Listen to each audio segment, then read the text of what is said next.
Hey guys, so I grew up in a Baptist church, and there was this very acute tension that I felt growing up as I encountered the Lord at a young age, and um, really in youth group while singing worship songs, I loved I loved getting to sing to the Lord. I loved being able to be in the Lord's presence during those times. But outside of those times, I didn't really know what it was to know and love God. I didn't understand the Bible. I really only understood that Jesus died for my sins so that I could go to heaven.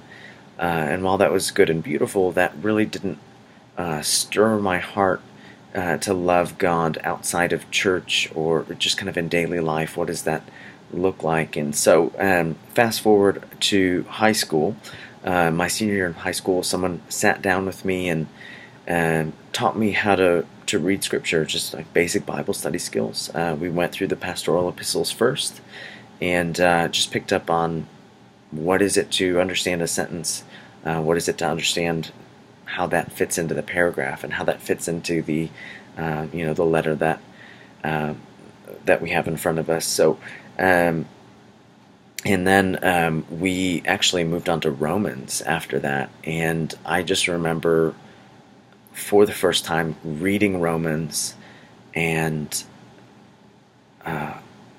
just actually seeing God and seeing who He is and seeing what He does and what He loves and how He interacts within history and in my life, and just my heart being stirred up to I was just enraptured by it.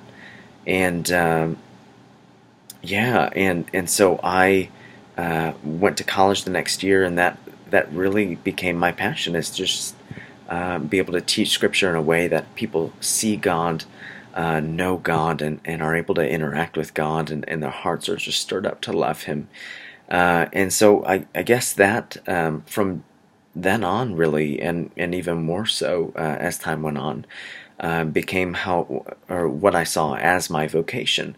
Someone who sees the glory of God in Scripture and is just able uh, to lead other people into that experience, is just to be able to communicate Scripture in a way that allows people to see His glory and to love Him and worship Him.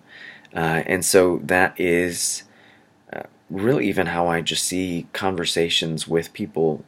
That's my responsibility in conversations with people. That's my responsibility in discipleship relationships that I have had and do have, and that is why I'm at Fuller. Really, is just so that I can be taught by men who do this for a living, men who've been doing this for a long time, men and women who've been doing this for a long time, and that I can grow as a teacher, and Lord willing, be able to do that, be able to teach in that way in a classroom setting eventually.